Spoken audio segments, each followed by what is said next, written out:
to another Cuppa with Kaci. And today is a good day. So, not too long ago, a few weeks back, on a previous Cuppa with Kaci, I had a request to see me working in Tool SAI with my Wacom tablet. As I've mentioned a couple times in my Procreate videos, how differently I work in Tool SAI compared to in Procreate. So I thought, why not? So I installed everything on my new laptop and found time to make a pic for you guys to see.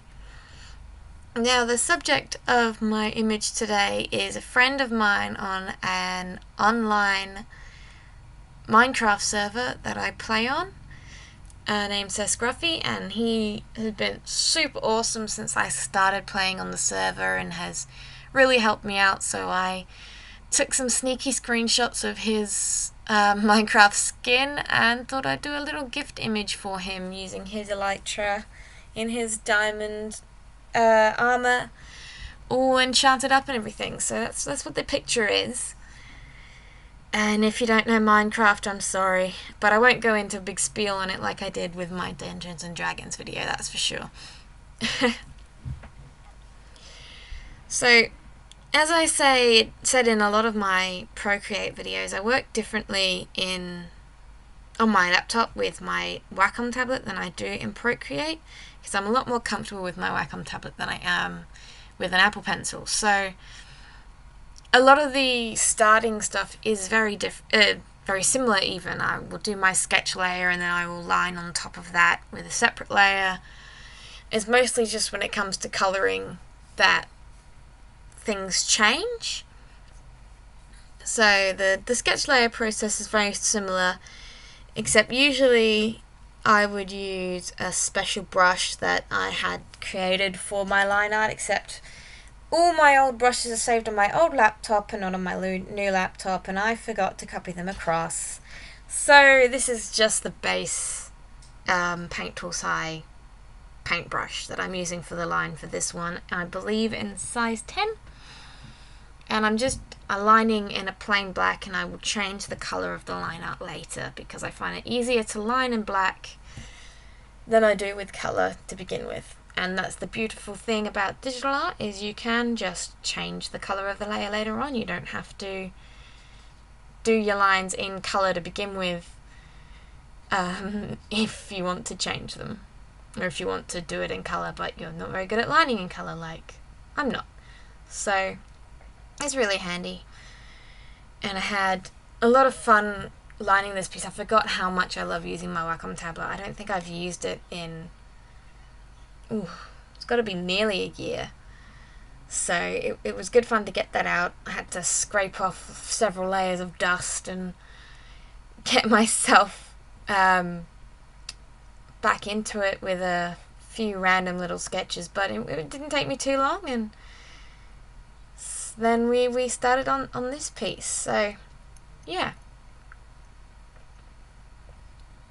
Sorry, drinking some of my tea. Hope you have your cup of tea, or coffee, or hot chocolate, or whatever it is you drink whilst you watch the Cuppa with Kaci videos. Or even if you're just sketching along.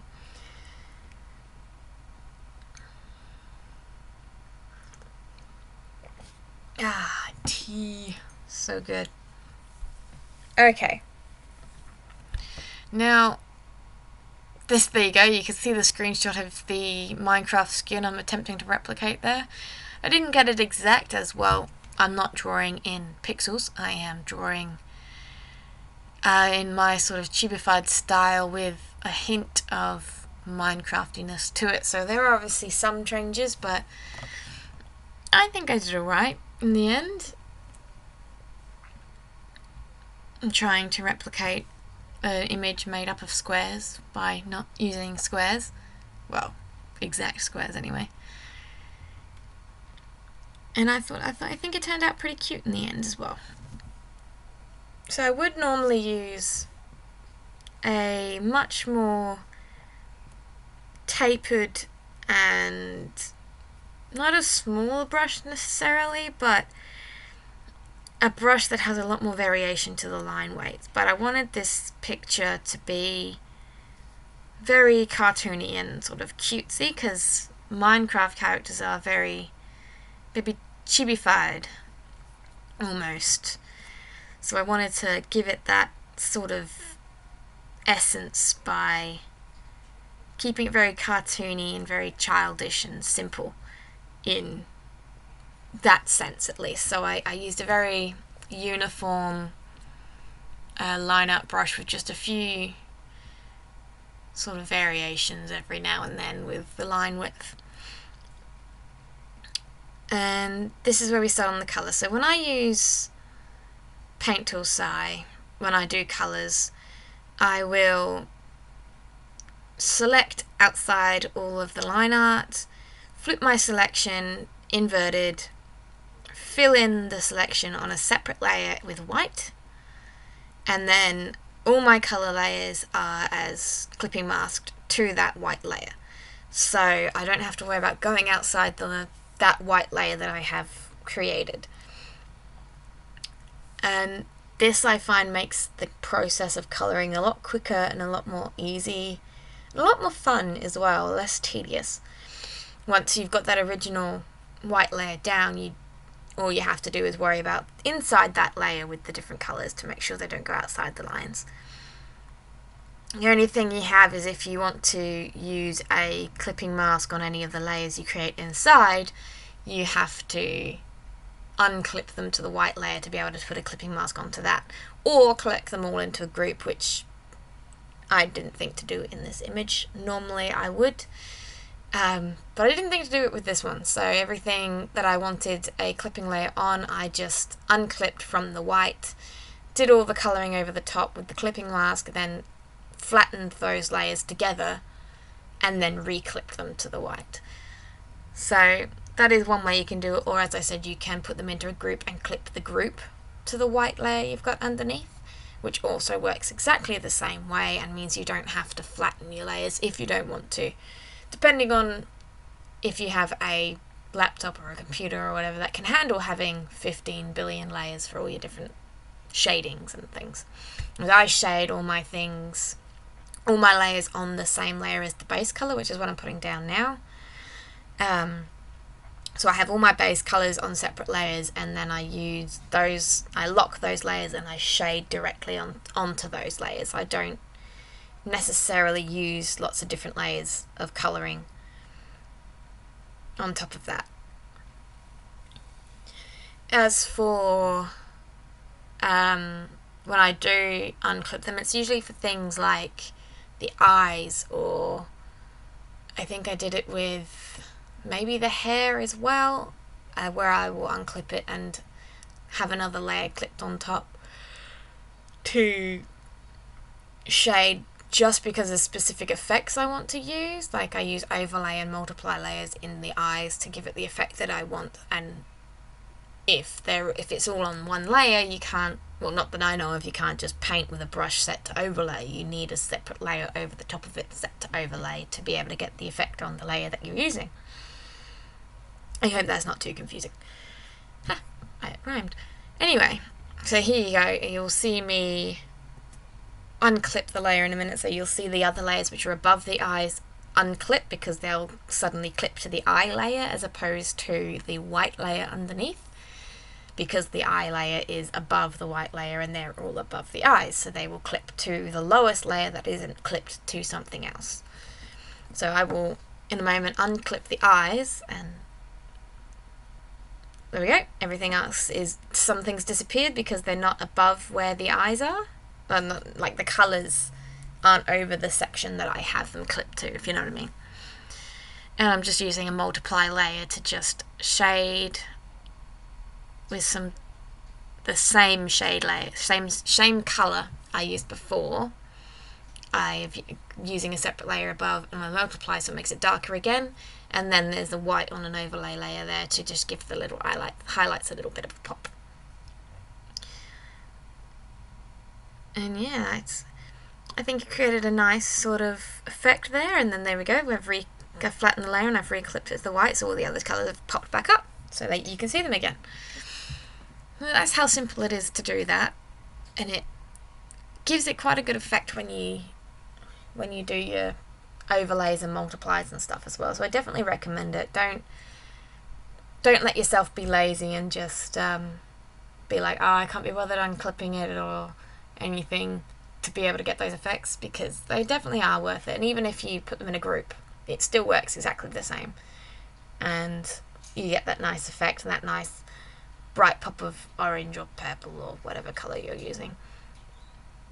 I mean, unless of course you're a god with the colour picker and you just know those colours so you can just pick them straight off the bat without having to use your overlay layer or anything, then go ahead and do it without the effect layer. But I'm not a god with the colour picker.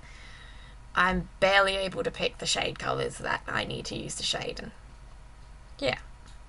So obviously I'm using a different brush now for the skin shading.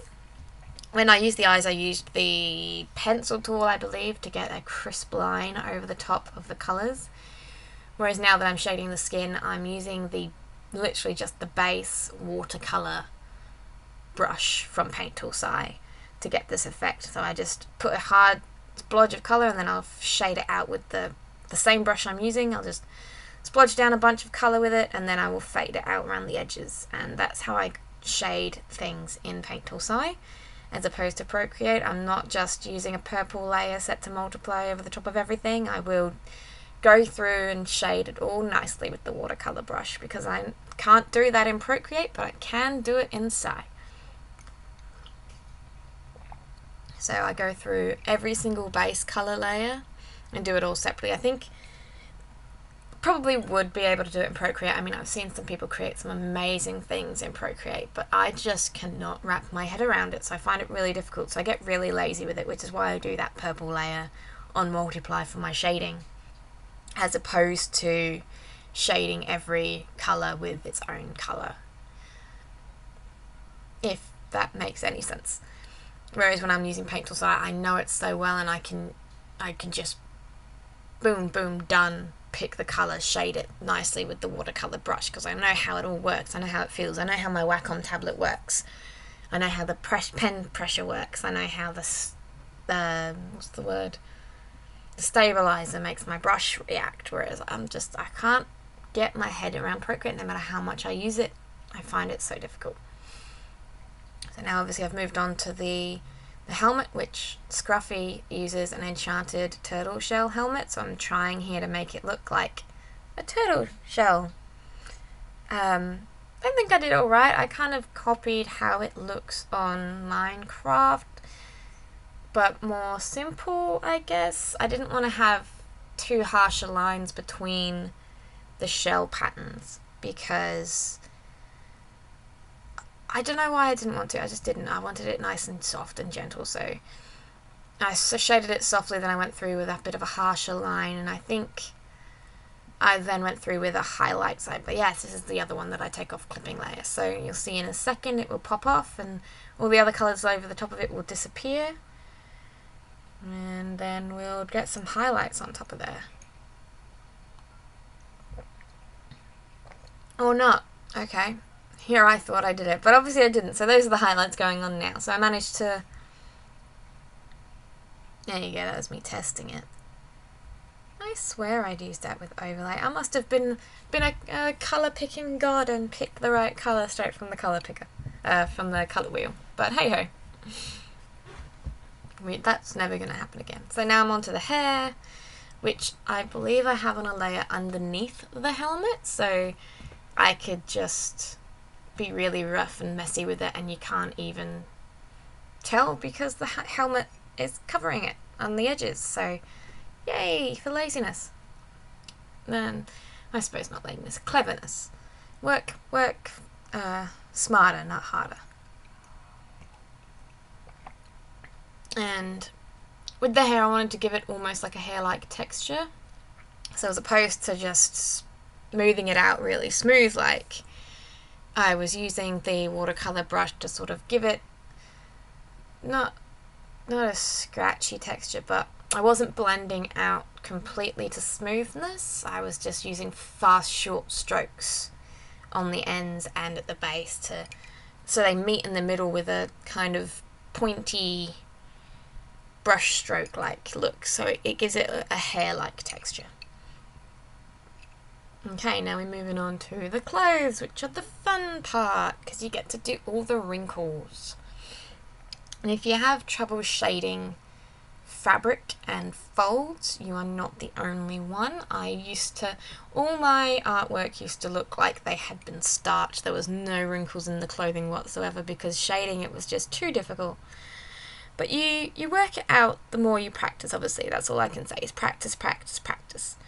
And you will eventually get there. But I find that if you look at yourself in the mirror and really focus on where your clothing folds, there won't be much difference between different types of clothing. Like, aside from fabric making a difference, like obviously leather is going to make different folds to cotton and stuff, but generally they're all going to sort of fold in the same place, like at the waistline, at the shoulders, at the elbows, at the joints, basically. Where you bend, there will be folds. So I'm not exactly a pro at this, and I don't really have a formula. I just kind of... Oh yeah, I skipped a bit of recording there as well. So you missed me colouring in the purple, but well, you get to see me colour in the orange. But anyway, when it comes to shading the folds, I don't really have a formula. I just say, look, that's a foldy bit. I'm going to put a squiggle here with my darker colour and fade it out until it looks like a fold. And that's pretty much all I do. As you can see, I'm just putting some dark colours down underneath, so at the lower points I put some darker colour down and I fade it out. And then when I come through with highlights, which I'm not doing so much with this picture, I did a very simplified version of my shading style with this picture, where I only literally just did one darker shade of tone for the shading. But if I was doing the extended version of my colouring, I would do everything in a mid-tone, and I would shade with a darker tone and then highlight over the top with a lighter tone in the centre of everything. And that's how I usually colour. That I did a very lazy version for this picture, which when I get more time I will do a full illustrated piece so you can see my full colouring style there. But you go on the underneath, the lower sections, the bits that won't get as much light, and you do a line and you shade it out. And then if you come through with a highlight, you do that over the top of the higher sections. A bit if you do makeup and you do your whole contouring on your face, it's a bit like that.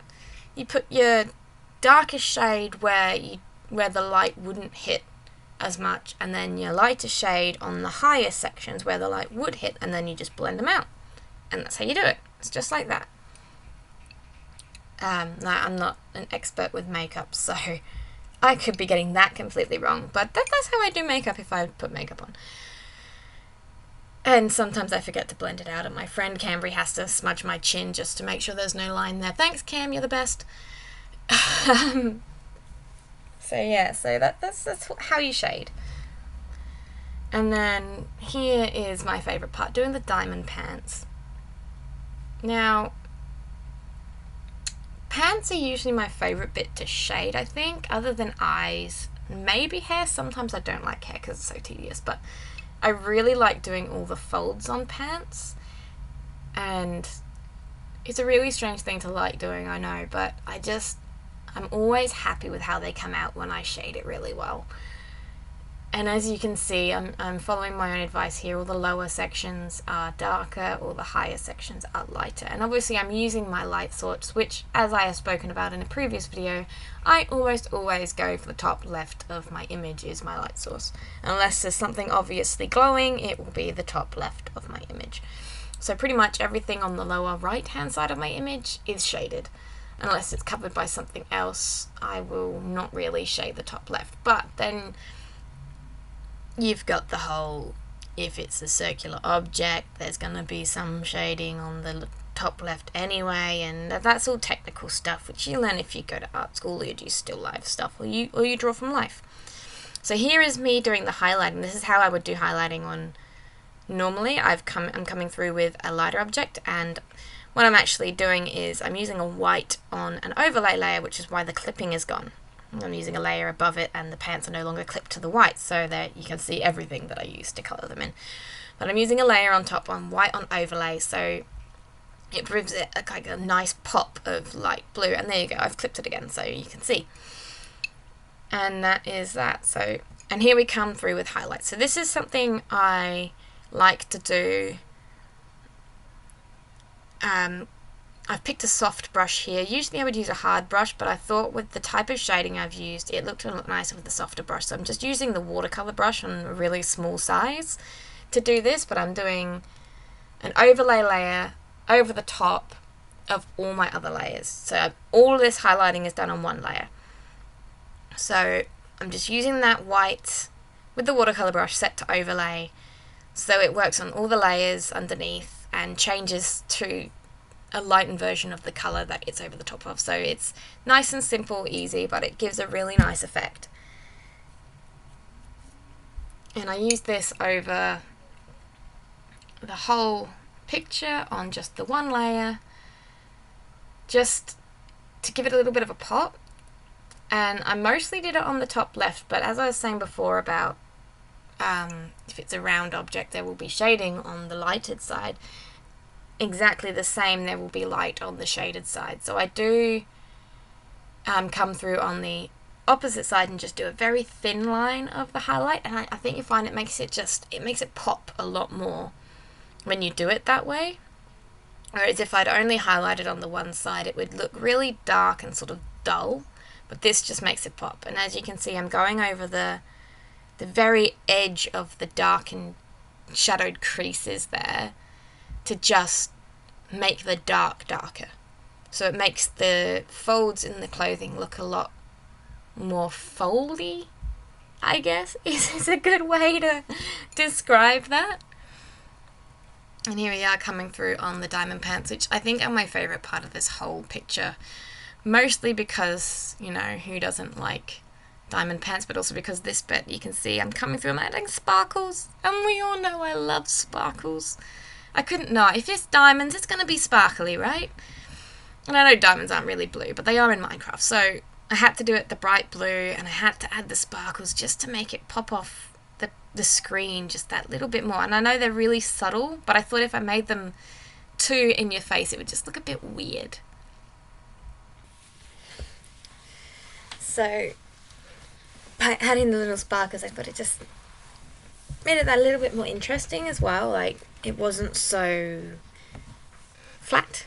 I mean, I know I've added shading and highlights and stuff, but I don't know, I liked to give it that little bit of extra detail.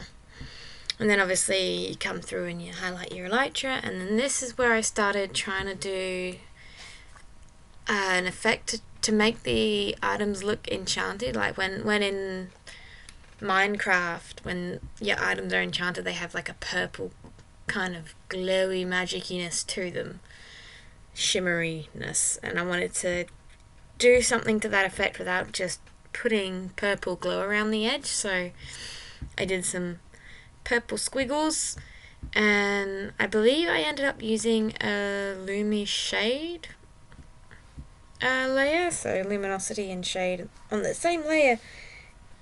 Sorry, I've got my baby on my lap and she's pulling things. Okay, yeah, so a Lumi shade layer to just, because it makes it bright from the luminosity, but the shade keeps the colour sort of vibrant. Almost, it's hard to explain. It looks a bit odd on the green of the turtle helmet, but on the pants and on the elytra it looks so cool, and I'm really happy with how it works. But I had a bit of fun with the squiggles and the splodges all over everything. I mean, I believe Scruffy's got an enchanted helmet, pants, boots, and the elytra, because obviously when you're wearing the elytra you're not wearing a torso armour, so the top's just from his skin. So I pretty much enchanted everything except obviously the base skin clothes side of things. So lots of purple squiggles and blobs and stuff over it to make it look a little more interesting. And I think I may have gone a little bit carried away, but you know, it's meant to look enchanted and magic, right? So there's going to be purple squiggles all over the place. And stop chewing on my finger. My finger is not a chew toy. She disagrees. Okay. It's a good thing I'm not trying to draw, or I would have slobber all over my Wacom tablet. So yeah, the purple... Yeah, I kind of got, like I said, I got carried away, so I spent a little bit more time on it than probably I needed to. But I wanted it to look, well, one, I wanted all the separate elements that have it to look like it's the same pattern. But also, I wanted it to, I wanted you to be able to tell that there was some sort of magic going on. It wasn't just these particular items had purple pattern squiggles on them. Like, it's not the fabric pattern, it's magic. So I wanted to try and definitely give that effect with the purple squigglies and lines and splodges and stuff.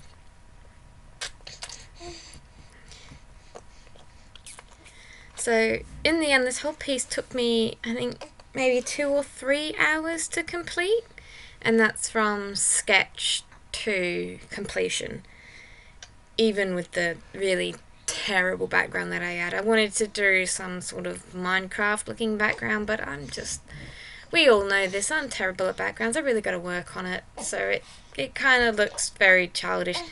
I don't think it takes away from the image per se, because, you know, I wanted the background to be simple so that you could tell that the character was meant to be the focus of it, but also I'm never going to say that the background is a good part of my image. It's just, you know, it's just there. I probably would have done better to just have a transparent background, but I wanted to, you know, make some sort of effort so you could see that, you know, he's flying, so you put him in the sky with the ground way below and stuff. I'm just not good at backgrounds. Oh, and this squiggle particular, I thought it looked a bit like a duck face, so I wanted to put a pupil in there, but then I was like, nah, that's silly, so I didn't. But I mean, look at it, it looks like a duck, doesn't it? Anyone else think it looks like a duck? I think it looks like a duck. So that's the duck squiggle, and I feel like I need to add that all over the piece, but obviously I don't, because then it'll be too repetitive, and every squiggle's different, which is why I didn't just copy and paste one section and put it all over it. Every squiggle is unique, and there you go, I've set it to the Lumishade layer, so now you can see how vibrant and poppy it is. And this, I've gone over with the airbrush tool and just done a little bit of purple airbrushing on a luminosity setting, I believe. I think I used luminosity. It might be overlay now that I think about it. I can't remember. It's either overlay or luminosity, but I just wanted it to have a little bit of glow and splodginess around it, so, you know, again, it gives that essence of this is magic. It's not just a pattern on the outfit that the character's wearing. And this is where I've gone through and I've changed the colour of the line art. So I took the shade colour and made it 2 levels darker or so, just to, so the line art is the same colour as the area it surrounds, but darker, so it's still visible over the top of the colours. And what I did is I only did the line art inside. I left the very outside line as black, so it pops in a sense. And I say normally I would do a thicker black outline around the whole piece as like a power line kind of thing, but I didn't want to do that with this one, because again, like I said, I wanted it to have a background, and I find power lines kind of separate them too much from background, so I just ended up going with leaving the outermost outline black to give it a faux power line almost. But I just go around all the coloured elements and add some colour. Like, even though on some of the pieces it's so dark you can't even really tell that it's different from the black, I still think it gives it just that little touch of warmth as opposed to just cold plain black outlines. So like again there on the blue, it's such a dark blue that you almost can't tell, but it's such a subtle enough change that it really makes a difference. And then we come through with the diamond pants, and it just makes them so blue and vibrant, and it's amazing, and I love it, and I'm so happy with it. And yeah, just make all those inside fold lines and the edges all nice to match the colour of the outline, the colour of the inside, and go through with the helmet. I think this is the only part that I found difficult about the piece, is that the helmet, just because it's the only sort of green coloured thing on the picture, it stands out a little too much and the colours don't really go with each other, but it's part of the character, so we needed it. Isn't that right? Yes, Abby agrees with me. She's telling us all what she thinks about my artwork. Do you think I should have tried harder? I should have tried harder, everybody.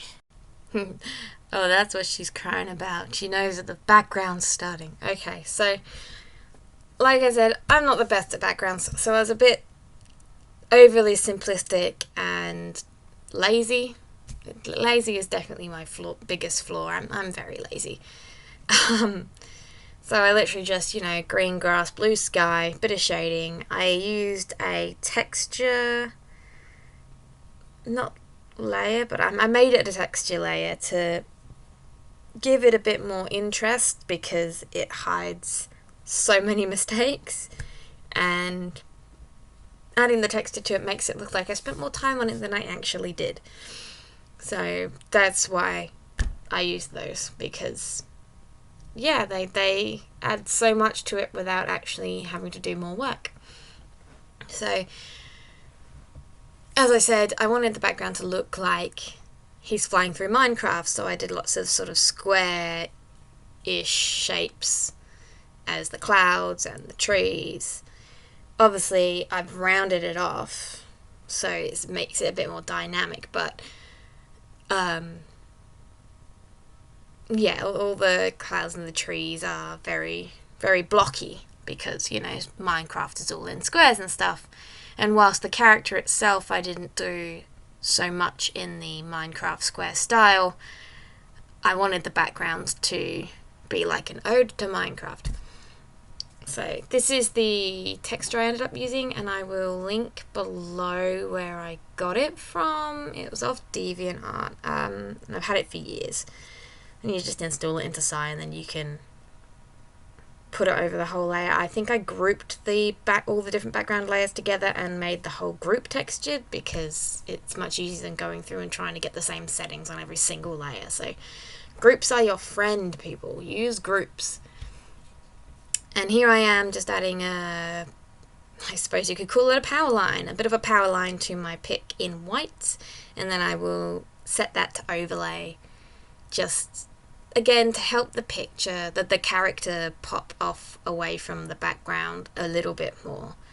Not so much so like a thick black power line would do, but because the white, obviously with the overlay layer, it blends in with the background a bit more, but it just adds a nice little shine almost to it. It just makes it stand out that little bit more. And here I am signing the piece with my latest 2020 signature. Set it to overlay, and there we go. That's the completed image. So I hope you guys learnt some things and enjoyed my little talk, and I'll see you next week for the next Cuppa with Kaci. Bye!